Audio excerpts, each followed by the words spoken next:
por nuestros mejores seres humanos en el poder, todos a votar. Simón Bolívar pertenecía a la aristocracia caraqueña. Santander fue hijo de las élites económicas colombianas. Ninguno de los dos eran angelitos caídos del cielo. Contaba Gabriel García Márquez que el primero, a los 35 años, había dado la orden de ejecutar a 800 españoles, incluso enfermos de un hospital, mientras el segundo, a los 28 años, hizo fusilar a los prisioneros de la batalla de Boyacá.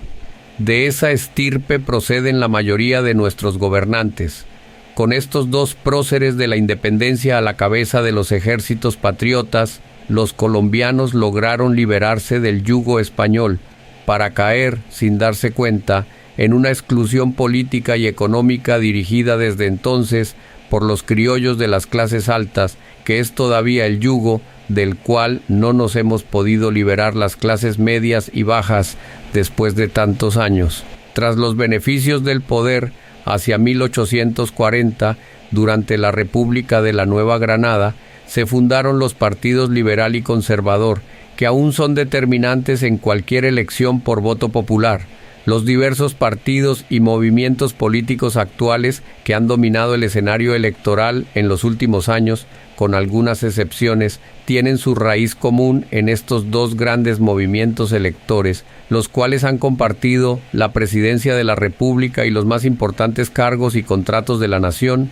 incluso en el mandato actual de Gustavo Petro, quien conformó el pacto histórico para lograr ser elegido en el primer cargo de la nación, apoyado por varios partidos de estas vertientes. Ese monopolio del poder político es, en gran parte, el desencadenante de la progresiva desigualdad social y económica que han contribuido, desde su incapacidad administrativa y el afán de dinero fácil por parte de sus más destacadas figuras, a generar condiciones de injusticia, exclusión y marginalidad en un amplio y mayoritario sector de la población colombiana, sin percatarse o haciéndose los de la vista gorda que las desigualdades sociales constituyen una de las mayores formas de violencia. Las nuevas fuerzas políticas, algunos de cuyos militantes y simpatizantes encarnan ideales alternativos para disputar los votos a los partidos y movimientos de derecha, fueron estigmatizadas a través del discurso oficial que se divulga por los medios de comunicación masiva de propiedad de las élites, haciéndolos ver ante los electores y los abstencionistas como peligrosos para la democracia, porque no hay ser más peligroso que quien está armado con el poder de la verdad. Los cerca de 20 millones de colombianos que no salen a votar, dominados por su apatía política, los consideran partidos de izquierda, socialistas, comunistas, extremistas y afines de gran peligrosidad para sus intereses económicos y su bienestar social. Su analfabetismo político los mantiene plenamente convencidos de que si miembros de estas corrientes ideológicas llegan al poder, los van a expropiar de sus tierras, sus empresas y sus propiedades, haciendo de esta manera, consciente o inconscientemente, el juego a la propaganda oficial, sin percatarse de que las emisoras de radio, los canales de televisión, las revistas, los periódicos, etc., pertenecen a las élites y que a través de estos medios, más que rentabilidad económica, buscan es rentabilidad de opinión pública para plantar ideas que la masa inconscientemente cree que son de su propiedad. Estas creencias, que se encuentran profundamente arraigadas en el imaginario colectivo, son un lastre para el avance de las políticas sociales, contribuyendo a sostener los gobiernos que no son del pueblo, con el pueblo ni para el pueblo, para quienes gozan de los beneficios económicos que les provee el manejo del presupuesto nacional. Todo ser humano, movimiento o partido político que amenace con hacerles perder sus privilegios son sus enemigos, y los seguirán mostrando como peligrosos para los intereses de la nación. En política nadie regala el poder, por lo tanto el poder se tiene que arrebatar por la fuerza de los votos. Así que promovemos la pedagogía política para contribuir a desenmascarar esta falsedad e invitar a que crean no en los partidos sino en las personas que sean nacidas de las entrañas populares, vivan como viven las clases medias y bajas, y por lo tanto lleguen a los cargos de poder a trabajar en favor de todos los colombianos.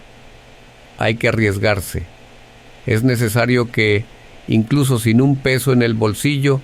nos atrevamos a someternos al escrutinio de la gente en las urnas, lo cual no es fácil. ya que es más cómodo pensar que no hay condiciones. Los estratos dominantes hacen uso de sus periódicos, revistas, emisoras de radio, canales de televisión y bodegas virtuales,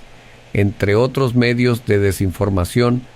para afianzar en la mente subconsciente del resto de los ciudadanos que, si llegan al poder los que se atreven a criticar sus actuaciones en contra del pueblo, Colombia se va a volver un estado donde no habrá propiedad privada y se ejercerá el terror, como sucedió en países comunistas y socialistas como la China de Mao o la Rusia de Stalin.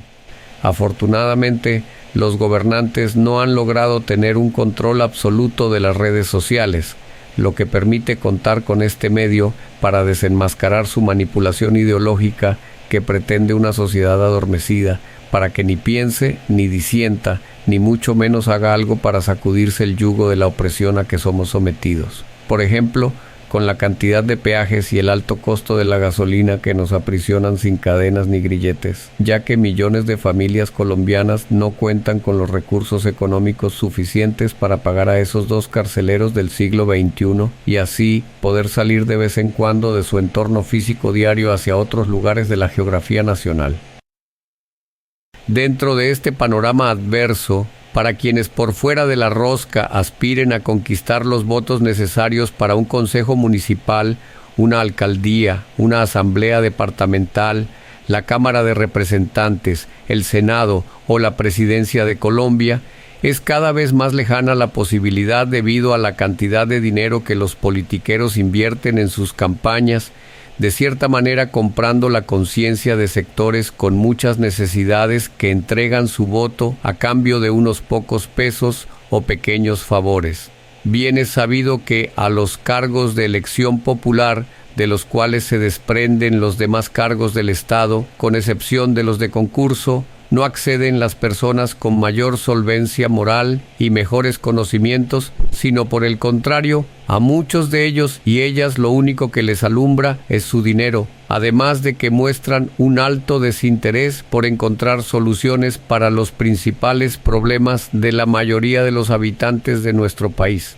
Si hiciéramos una consulta a los ciudadanos, muy seguramente vamos a encontrar que es un sentir popular el deseo de bajar el sueldo de los congresistas, ministros, magistrados, alcaldes, diputados, altos mandos militares, etc., eliminar la pensión vitalicia para los expresidentes, obligar a los presos a trabajar y quitarles los privilegios que consiguen con dinero, incautar los bienes que consiguen los corruptos a costillas de los presupuestos públicos e inhabilitarlos de por vida para ejercer cargos públicos, entre otras medidas que son necesarias tomar y que no las van a implementar los senadores y representantes corruptos que hoy ocupan tales posiciones. Para transformar a Colombia en un país donde sea gratificante vivir y morir, es urgente reemplazar a la clase política, eligiendo personas que encarnen ese anhelo de cambio, pero que dentro del sistema actual no tienen posibilidades por carecer de músculo financiero para sus campañas. Es preciso insistir que, sin una mayoría en cualquier corporación de elección popular, los que han manejado este país a su antojo seguirán imponiendo su voluntad en favor de sus intereses y no de los de la nación. Un factor excluyente para que excelentes líderes comunitarios no se puedan postular a cargos de elección popular es el acceso a los avales para inscribir sus candidaturas que exige la norma electoral. Un aval para el Senado puede costar bastante dinero. Su costo es por lo general mayor si el aval es para aspirar al cargo de gobernador. Una persona del común tiene pocas posibilidades de postularse a la presidencia de la República. El líder honesto, el que ha trabajado honradamente toda una vida sin untarse las manos de corrupción, no cuenta con las conexiones ni el dinero disponible para conseguir un aval y menos para adelantar una campaña que cuesta tanto dinero. Esa barrera se puede franquear con mayores niveles de conciencia política, a partir de reducir las cifras actuales de analfabetismo político, con candidatos que recojan el inconformismo de los colombianos y representen a las clases medias y bajas. Se logrará que, en el poder legislativo, donde se toman las decisiones más importantes para la vida de millones de nuestros compatriotas, se aprueben leyes que permitan a la mayoría de los colombianos disfrutar de la patria que hoy soñamos y nos merecemos.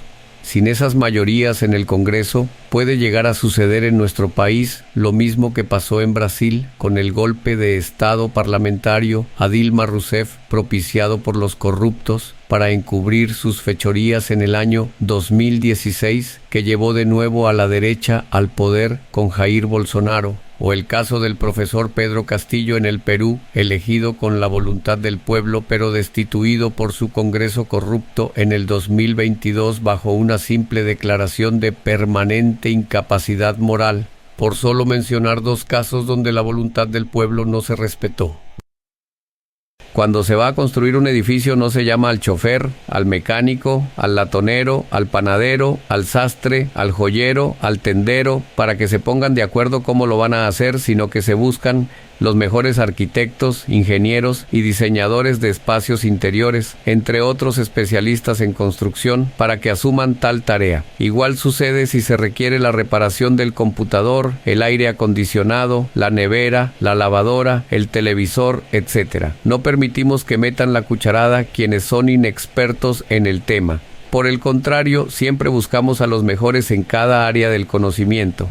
Pero el analfabetismo político permite que ignorantes en economía, en planificación del desarrollo regional y urbano, ignorantes en gobierno y administración pública, ignorantes en finanzas públicas, ignorantes en política petrolera, ignorantes en educación y salud, y un gran etcétera, lleguen al Congreso de la República. Es por esta razón que encontramos senadores como J.P. Hernández o representantes como Miguel Polo Polo en el periodo 2022 a 2026, que muy poco o nada tienen para aportar en materia legislativa. Como estos dos congresistas, muchos más son médicos, ingenieros, contadores, incluso abogados, pero analfabetos políticos y además orgullosos de serlo. No han dictado clases en una universidad, no han escrito artículos en una revista, no han publicado un libro sobre esos temas, ni han ejercido cargos como concejales, alcaldes, diputados o gobernadores, al menos para demostrar que tienen experiencia en el manejo de lo público. Lo único que les alumbra es la plata para costear las campañas o la pluma del jefe para ponerlos en la lista cerrada. Abrir las puertas del Congreso de la República de Colombia para que, como en el Arca de Noé, entren toda clase de animales. Es como si nos pareciera natural que un mecánico nos opere para extirpar un tumor de nuestro cerebro, o que le dejemos la responsabilidad de los cálculos estructurales del edificio donde vamos a invertir todos nuestros ahorros a un cuentachistes. Con seguridad que esa laxitud en los requisitos, sumado al analfabetismo político y el voto de estómago, es lo que permite que tengamos en el recinto de la democracia esa cantidad de buenos para nada. Pepe Mujica, sin pelos en la lengua, insiste en que para ser un profesional en medicina o ingeniería se tiene que invertir varios años de universidad, pero para ser senador no se pide nada. Remata afirmando que los políticos somos una manga de burros y se pregunta, ¿cómo permitimos eso? La Constitución de papel de nuestro país señala que, para ser elegido representante a la Cámara, solo se requiere ser colombiano por nacimiento, ciudadano en ejercicio, es decir, no tener cuentas pendientes con la ley y haber cumplido 25 años de edad. Para ser elegido senador de la República, los mismos requisitos, pero con 30 años cumplidos. Pero la Constitución de la realidad es muy diferente.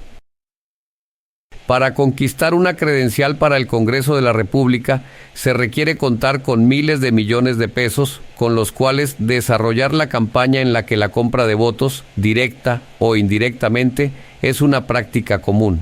También se requiere gozar de los afectos del varón electoral, que, a bolígrafo, define los renglones de la lista cerrada, como también lo es que la última palabra la tengan los funcionarios de la Registraduría Nacional del Estado Civil, que son quienes, en el concepto de la gente del común, deciden a quienes se eligen y a quienes no, sin un requisito que permita tener la certeza de que el parlamentario que se va a elegir es una persona ejemplo para las nuevas generaciones, por la manera como se comportó en el colegio, su responsabilidad frente a la crianza de su familia, su rectitud y honradez en los negocios, su experiencia en el ejercicio de cargos públicos con un manejo pulcro de los dineros de los contribuyentes, su alta formación académica para que no lleguen ignorantes a tomar decisiones sobre lo que no conocen, entre otros. Se termina eligiendo a habituales consumidores de droga, inescrupulosos que hicieron trampas en los negocios llenos de avaricia, persiguiendo el dinero al precio que sea, presuntos asesinos que fueron declarados inocentes por la justicia, que somete con sus manos de hierro a los pobres pero trata con manos de algodón a los poderosos, y un etcétera.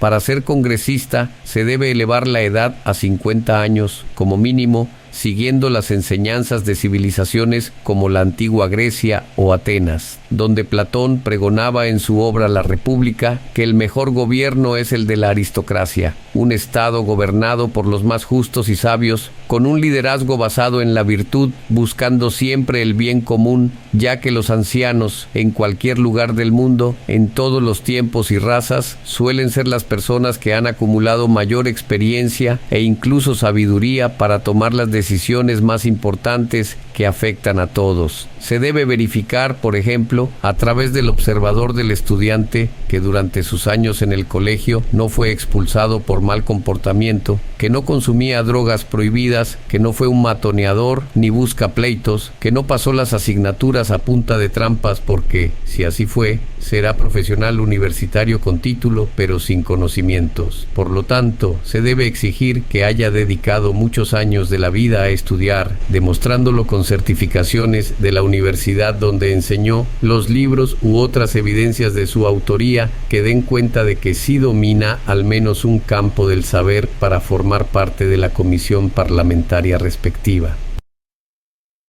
Parece antidemocrático proponer que no se le debiera dar la palabra en un recinto como el Congreso, donde el tiempo es muy escaso, a personas que no han estudiado e investigado juiciosamente sobre el tema que se debate, que no se han quemado las pestañas y muy poco, o tal vez nada, tienen para aportar, cerrando la puerta a esa estrategia ruin de entorpecer lo importante, ocupando los micrófonos por horas, parloteando sobre lo que ignoran. Se debe exigir experiencia administrativa en cargos donde haya sido ordenador del gasto y revisar las investigaciones que se le abrieron para ver si se actuó en derecho o compró la justicia. Si creó empresas de papel suyas o de su familia para dejar amarradas concesiones de alumbrado público, tránsito, centros recreacionales, etc., revisando que no tuvo demandas por alimentos, incumplimientos de contratos u otros, y por el contrario, es un modelo a seguir para las nuevas generaciones. Estos requisitos enumerados a la ligera son solo una invitación para que se abra el debate respectivo